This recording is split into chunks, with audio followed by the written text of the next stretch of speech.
Rick's going to do great things as our new regional operations director. My name is Richard Thompson. I'm 52. Bill Patterson just handed 7 years of my work to his 25-year-old son who'd been here 4 months. This was complete garbage. The conference room smelled like stale coffee and broken promises. Everyone clapped. I clapped too. Had to. Michael smiled like he'd earned something. Fresh MBA diploma.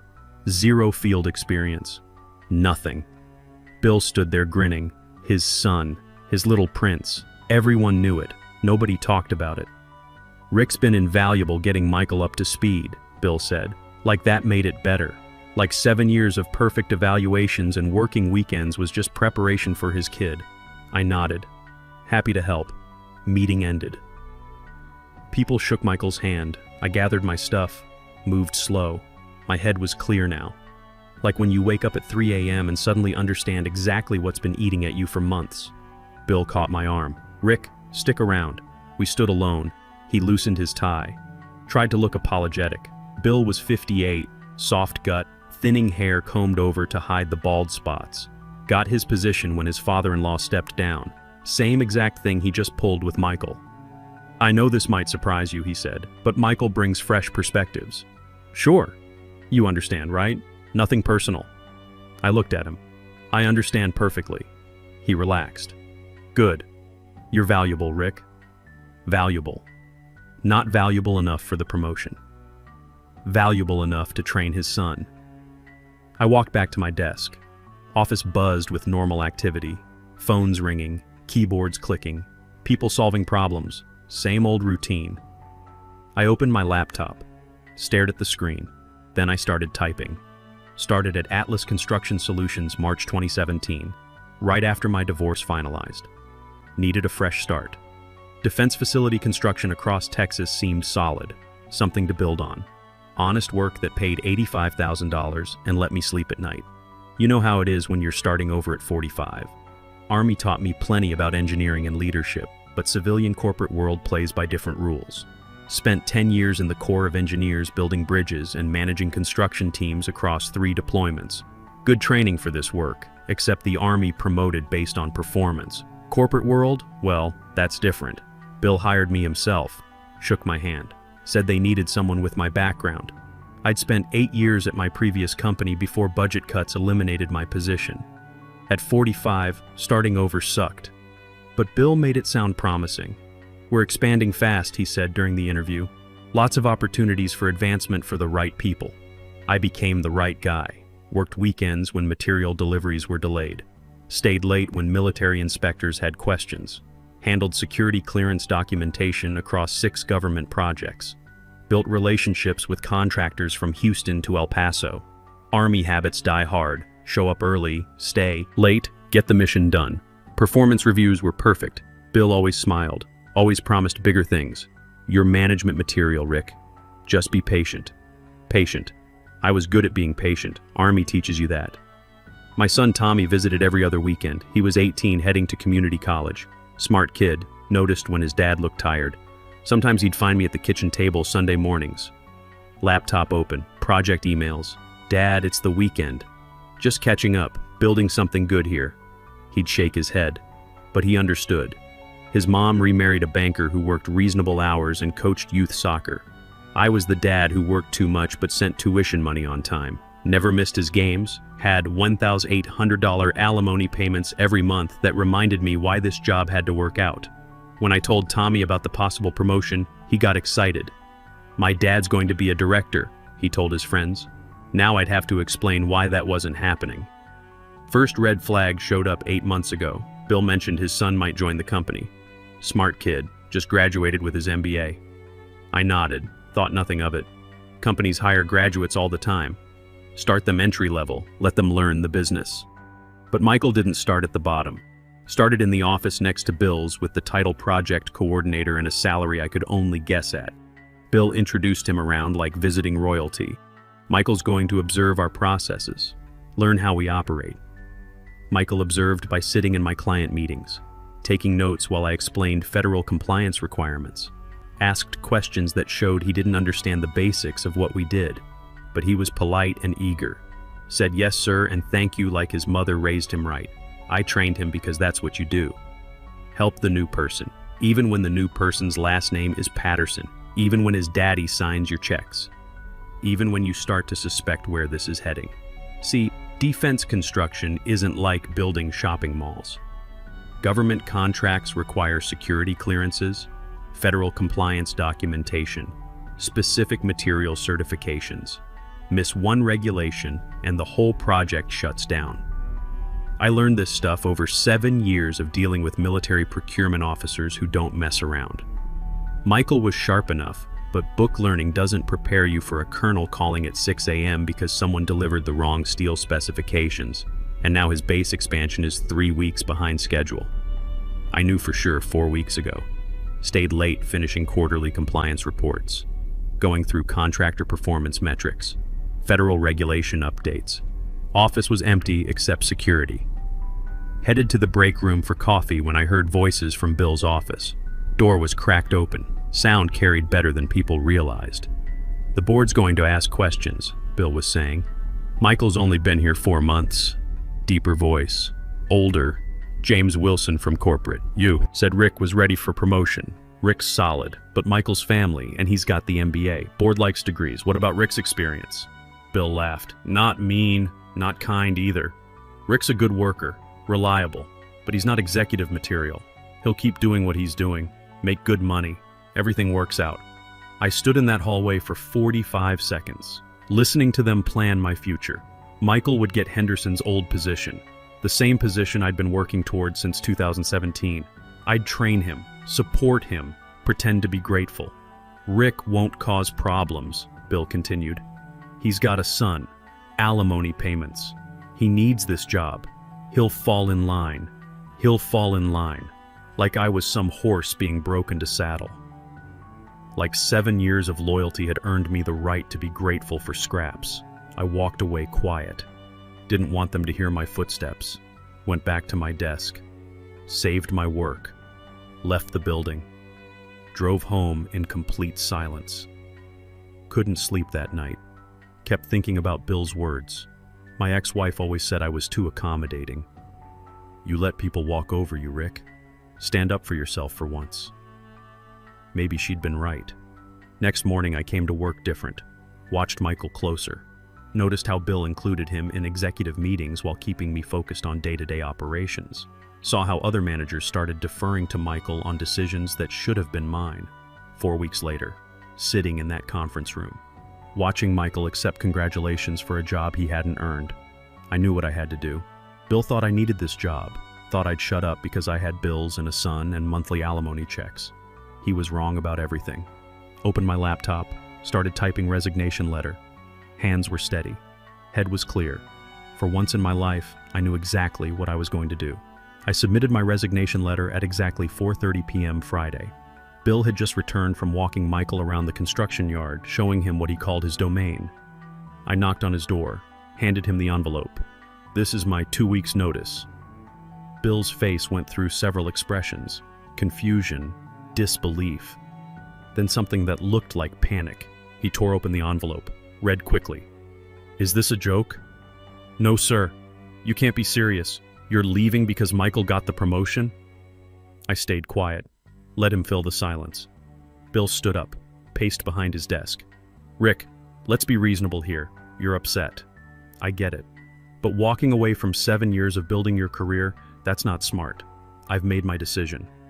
What about your son, your responsibilities? There it was. The leverage he thought he had, the reason I'd fall in line and keep quiet. I'll manage. Bill's tone shifted. Got harder. You realize how this looks, right? Quitting because you didn't get promoted. It's unprofessional, childish. I nodded. I can see how you'd think that. I won't give you a good reference. You understand that? Walking out like this, leaving us hanging. No company's going to want someone who throws tantrums. 7 years of perfect performance, and now I was throwing tantrums. 7 years of staying late and working weekends, and now I was unprofessional. That's your choice. Bill sat back down. Tried a different approach. Look, Rick, I like you. You're good at what you do. But Michael brings something different to the table. Youth, fresh ideas, vision. Vision, I repeated. The board wants innovation, new thinking. Michael represents the future of this company. And what do I represent? Bill paused. Experience, stability. Those are valuable too. Valuable enough to train his replacement. Not valuable enough to promote. I appreciate the clarification. Don't do this, Rick. Take the weekend. Think it over. Come back Monday, and we'll pretend this conversation never happened. He genuinely believed I would back down. Believed that threatening my reference would make me fold. I'll finish out my 2 weeks. Train Michael on anything he needs to know. Bill's face darkened. You'll train him? You think Michael needs training from someone who quits when things don't go his way? He's going to need to understand the federal compliance requirements, the security clearance protocols, the emergency procedures. Unless you plan to figure all that out yourself. That hit home. Bill knew he didn't understand the technical side of operations. Neither did Michael. They needed me, at least for 2 more weeks. Fine, 2 weeks. But don't expect any favors. Don't expect me to help you land somewhere else. You're burning bridges here, Rick. I nodded and turned to leave. Rick, Bill called after me. You're making a mistake. A big one. I stopped at the door. Maybe. But it's my mistake to make. Monday morning brought revelations. I arrived early as usual and found Michael already at his desk looking overwhelmed. He had spreadsheets open on 3 monitors and was frantically taking notes from contractor emails. Morning, Michael. How's the transition going? He looked relieved. Rick, thank God. I've been here since 6 trying to understand the Westfield Air Base contract. Their project manager is threatening to halt construction if we don't resolve some compliance issue by noon. Westfield Air Base, our biggest contract. They ordered facility construction worth $12.5 million annually. I'd been managing their account personally for 5 years, building the relationship through reliable service and understanding their security requirements. What's the issue? Something about delayed steel beam certifications from our supplier in Austin, but I can't figure out which supplier and their emails are confusing. I looked at Michael's screen. He had Westfield's email open, but he was also looking at supplier contracts that had nothing to do with steel beam certifications. He was drowning. Michael, did your dad brief you on the Westfield account? He said you'd handle the transition, but then he mentioned your situation and I thought maybe I should figure it out. Myself. Show initiative. My situation. That's what they were calling it now. I spent the next 4 hours walking Michael through the Westfield relationship. Explained how their security requirements worked, why they needed certified materials delivered within specific timeframes, how their construction schedule would collapse if we missed deadlines. Showed him the backup supplier network I'd built over 5 years. Helped him understand why a simple certification delay could cascade into a contract cancellation. This is incredibly complex, Michael said as we finished resolving the crisis. How do you keep track of all these moving parts? Experience and good documentation. Could you show me your documentation system? That's when I realized something. Bill hadn't just promoted Michael without preparation. He'd promoted him without understanding what the job actually required. Michael wasn't incompetent, but he was completely unprepared for the scope of regional operations. The kid had potential, smart, eager to learn, asked good questions once he understood the basics. But 4 months of observation doesn't prepare you for managing multi-million-dollar government contracts with zero margin for error. I spent my lunch break making phone calls, reached out to contacts I'd built over the years. Word travels fast in defense construction, and people were already hearing about changes at Atlas. Some were concerned about continuity, others were curious about new opportunities. Rick, said Colonel Jennifer Martinez, the project manager who'd threatened to halt construction that morning, I heard rumors about management changes. Please tell me you're still handling our account for the next 2 weeks. After that, Michael Patterson will be your primary contact. Silence on the line. Patterson. As in Bill Patterson's son? That's right. Jesus, Rick. That kid called me this morning asking questions that made no sense. I thought he was new to the team, not replacing you. He's eager to learn. I don't have time to train Atlas's management. We've got construction deadlines to meet. If your company can't provide competent service, we'll find someone who can.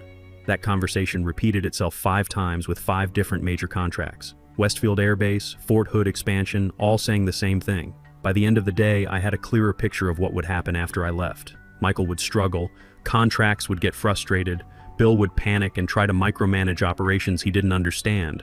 The whole regional division would start bleeding contracts within 8 months. But that wasn't my problem anymore. Tuesday morning, Bill called me into his office. He looked tired, stressed. "Rick, I've been thinking about our conversation Friday. Maybe we were hasty. Maybe there's room for both you and Michael in management. Meaning, you could be associate director, Michael's second in command. You'd handle the technical side, he'd focus on strategic planning, associate director. A made-up title that meant doing the same job for the same pay while pretending Michael was my boss. That's generous, but I'll stick with my original decision." Bill's face hardened. "You're going to regret this, Rick. I promise you that." "Maybe. But I'm done living in fear of your promises." By Wednesday, I had 4 job interviews scheduled. My plan went beyond simply leaving Atlas. I'd spent 7 years building relationships in the Texas Defense Construction Network. Those relationships were mine, not the company's. My first interview was Thursday morning with Liberty Defense Contractors, a veteran-owned construction company based in Houston. Their regional manager, Tom Bradley, had been trying to recruit me for 3 years. "Rick," Tom said as we shook hands in his office, "I heard through the grapevine that you might be available. Word travels fast. It does when good people become available, especially people with your security clearance and client relationships." Tom's office had the usual veteran stuff. Marine Corps flag, photos from Afghanistan, challenge coins on his desk. You know the type. Guys who understand that military service means something, that earning respect matters more than having the right last name. Tom offered me a position as Regional Operations Director, the exact title Bill had given to Michael. The salary was 40% higher than what I'd been making at Atlas, from $85,000 to $120,000. The benefits were better, and most importantly, they wanted me to bring my client network with me. "We've been trying to break into the military facility construction market," Tom explained. "Your relationships with Westfield Air Base, Fort Hood, and the other installations would be invaluable. It was ethical, standard industry practice. Contracts followed project managers they trusted, especially in a relationship-based business like defense construction. I hadn't signed a non-compete agreement, and the military installations were free to choose their contractors. I'd need to give Atlas 2 weeks' notice, of course. Professional courtesy, though I suspect they might release you early once they understand the situation." Tom was right about that. Friday afternoon, Bill called me into his office again. Michael sat in the corner looking miserable. Apparently, word of my Thursday interview had reached them. "I hear you're interviewing with competitors," Bill said. "I'm exploring opportunities. While you're still employed here. While you're training Michael. That's a conflict of interest." I stayed quiet. It's also corporate espionage, sharing proprietary information with competitors. I haven't shared any proprietary information. Your client relationships are proprietary. My client relationships are personal. I built them over 7 years of professional service. Bill's face was red now. "Those contracts belong to Atlas Construction. You take them with you, and we'll sue you for everything you're worth." Michael spoke up from the corner. "Dad, maybe we should—" "Shut up, Michael." Bill didn't take his eyes off me. "Rick, you walk out that door and try to steal our contracts. I'll make sure you never work in this industry again." I stood up slowly. "Bill, I've given you 7 years of my life. Perfect performance reviews, 60-hour weeks. I trained your son to take the job you promised me. I've been nothing but professional through this entire process.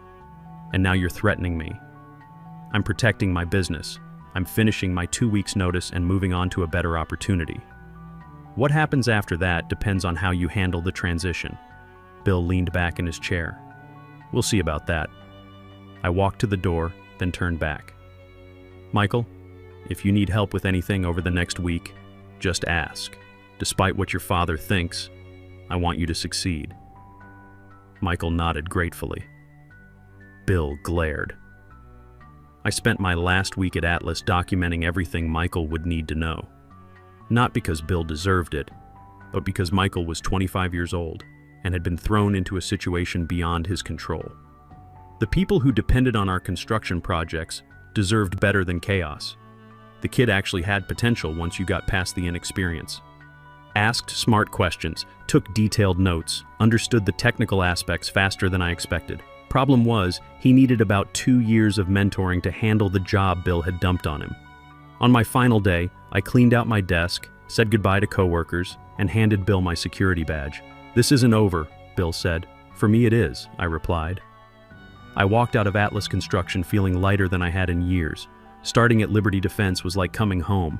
Tom Bradley ran the company like a military unit. Mission first, take care of your people, earn your rank. No family connections, no MBA preference, just results. My first week, Tom introduced me to the leadership team. All veterans, Army, Navy, Marines, Air Force. Guys who understood that leadership meant serving the people under you, not the other way around. "We got your security clearance transferred," Tom said. "Full access to classified projects. That puts you ahead of most of the competition." The security clearance was key. Takes months to get approved, and most companies won't wait. Having an active clearance made me immediately valuable to any defense contractor. Within 30 days, I was managing 3 major proposals for government projects. Liberty Defense specialized in the kind of work Atlas never touched: classified facilities, high-security installations, projects that required top-level clearances and absolute reliability. The money was better, but more important was the respect. Tom treated me like a professional, not a worker bee. When I had ideas about improving processes, he listened. When I recommended strategy changes, he implemented them. When I needed resources for my team, he provided them. My first major win came 6 weeks after starting. Westfield Air Base put out a request for proposals on a $15 million communications facility expansion. Classified project, tight timeline, zero tolerance for mistakes. Colonel Martinez called me directly. "Rick, we're considering Liberty Defense for the Westfield expansion. Can your new company handle something this complex?" "Absolutely. I've got the team and the clearances." "Good, because we're not impressed with Atlas's recent performance. Quality control issues, missed deadlines, communication problems. We need contractors who understand military standards. That contract put Liberty Defense on the map for major government work. More importantly, it proved that clients follow competence, not company names." Tommy visited that weekend, first time since I'd changed jobs. He noticed the difference immediately. "You look better, Dad, less stressed, new job's working out." He nodded toward my laptop, closed for once on a Saturday afternoon. "You're not working weekends anymore?" "Don't need to. Companies run right. People do their jobs. Things get done during business hours." That's when I knew I'd made the right decision, not just for my career, but for my life. 3 months into the job, Tom called me into his office with news that would change everything. "Rick, you need to see this," Tom said, sliding a trade magazine across his desk. The headline read, "Atlas Construction Regional Division loses major contracts. Nepotism investigation launched." 9 months had passed since I'd walked out of Atlas Construction. I was settling into my new role at Liberty Defense, managing a team of 12 engineers and overseeing $45 million in active government contracts. The article detailed how Atlas had lost 6 major contracts in 8 months, including Westfield Air Base and Fort Hood expansion. Revenue in the Texas region was down 45%. The board had launched an investigation into hiring practices. "Bill Patterson was terminated last week," Tom said. "Apparently, the board discovered that Michael Patterson had been promoted without proper qualifications. Compliance violations, they're calling it." I read further. Michael had resigned voluntarily after 4 months of struggling with contracts he couldn't manage. He'd returned to graduate school for construction management. According to the article, Bill faced lawsuits from Westfield Air Base for breach of contract after a compliance failure caused a construction delay that cost them $1.8 million. Here's the interesting part, Tom continued. 4 of their remaining contracts have already reached out to us, specifically asking if you're available to handle their projects. The article mentioned that several former Atlas employees had been recruited by competitors, taking their institutional knowledge with them. No names were listed, but I recognized the pattern. When good people leave a company, others notice.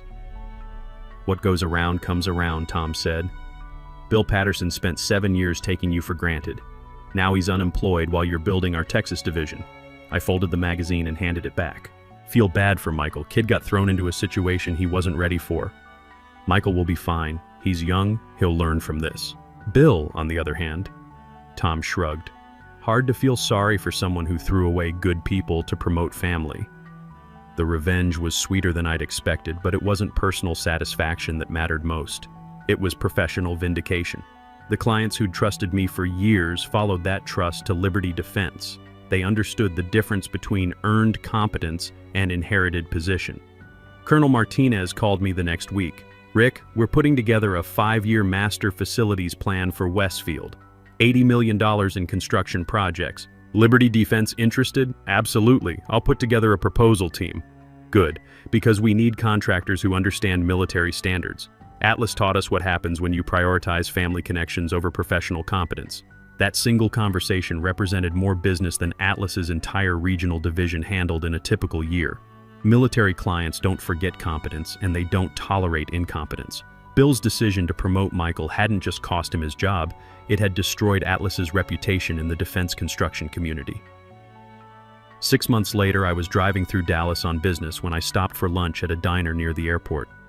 Michael Patterson was sitting alone in a corner booth, reading a textbook. He looked up when I approached. "Rick, what are you doing here?" "Business trip. Mind if I sit?" He gestured to the empty seat across from him. Michael looked older, more serious. The textbook was Construction Project Management. "Back in school?" "Master's program at Texas A&M, Construction Management Focus." He smiled ruefully. "Figured I should actually learn what I was supposed to be doing." "That's smart. I wanted to thank you," Michael said, "for how you handled everything. You could have hung me out to dry, but you didn't. You tried to help me succeed. You were in an impossible situation. Dad still blames you for everything. Says you sabotaged the company." I sipped my coffee. "What do you think?" Michael closed his textbook. "I think I was 25 years old with an MBA and no real-world experience. I think Dad gave me a job I wasn't qualified for because I was family. And I think you spent 7 years earning a promotion that should have been yours." We sat in comfortable silence for a moment. "I'm sorry about how everything went down," Michael said. "You deserved better. We both did. But sometimes things work out the way they're supposed to." Michael nodded. "I heard you're doing well at Liberty Defense." "I am. And you'll do well too, once you're ready." I paid for both our lunches and shook Michael's hand before leaving. He was a good kid who'd been used as a pawn in his father's game. 8 months later, Bill Patterson filed for bankruptcy after losing his wrongful termination lawsuit against Atlas's board of directors.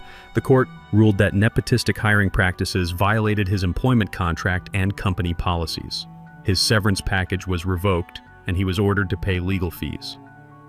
Michael graduated with honors from Texas A&M and landed an entry-level position at a construction company in Austin, where he spent 3 years learning the business from the ground up before earning his first promotion based on merit. Tommy finished community college and transferred to University of Texas on an academic scholarship. The kid was proud of his dad for finally standing up for himself. "You taught me something important," he said. "Don't let people take advantage of you just because you need the job." The alimony payments ended when my ex-wife remarried, giving me financial freedom I hadn't experienced in years. I bought a small ranch outside Houston, close enough to commute but far enough to have peace and quiet on weekends. Liberty Defense promoted me to Vice President of Operations after 18 months. Tom Bradley retired and recommended me as his replacement for Regional Director. The board approved unanimously. "You earned this," Tom said at his retirement party. "No family connections, no MBA preference, just results. Sometimes the best revenge is simply walking away and building something better." Bill Patterson thought he could use my loyalty against me, thought I'd accept scraps because I had bills to pay. He learned the hard way that competence travels and incompetence gets exposed. The son had learned what the father never understood, that respect and advancement must be earned, not inherited. As I tell my team now, your reputation follows you everywhere. Build it carefully, protect it fiercely, and never let anyone convince you to settle for less than you've earned.